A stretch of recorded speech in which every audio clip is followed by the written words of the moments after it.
The brownstone that my family owns has been there since 1899.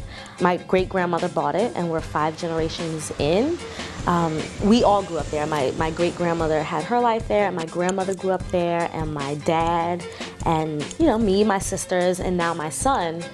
And since that lot is on that block, and since it's been the backdrop of a lot of wonderful memories in my childhood, it's very important to me to transform it and make it something beautiful and something that the community can utilize. 462 Halsey was just a lot behind a chain link fence that nobody knew why it was a lot behind a chain link fence. Nobody knew who owned it. And putting a sign on that lot told the people who live right there that it wasn't somebody from outside the neighborhood holding onto that land waiting for it to be valuable. It was actually all of ours in common. They could do something about it.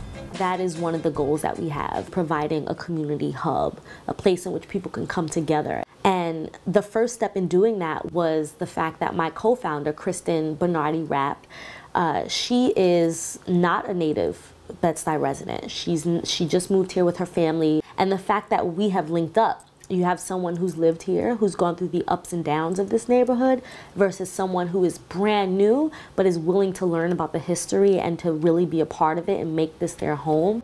Hopefully that will set the model for other residents to feel like they can do that.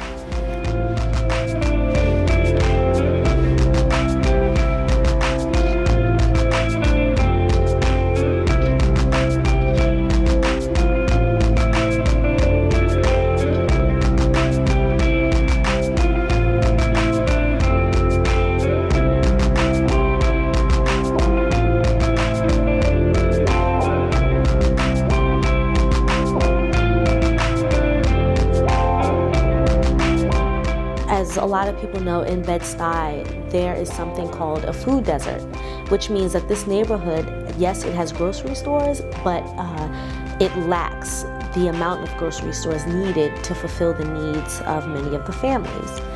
In addition to that, we have a lot of low-income families who live in this neighborhood, and I thought it was important to give them the same chance and same access to fresh and locally grown produce as many other neighborhoods that have more affluent residents.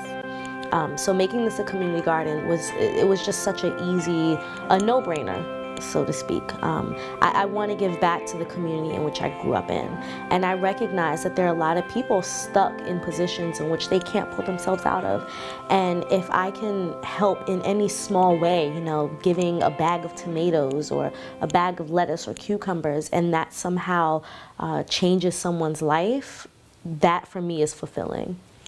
In 2010, they had a little bit less than 2 acres of gardens participate.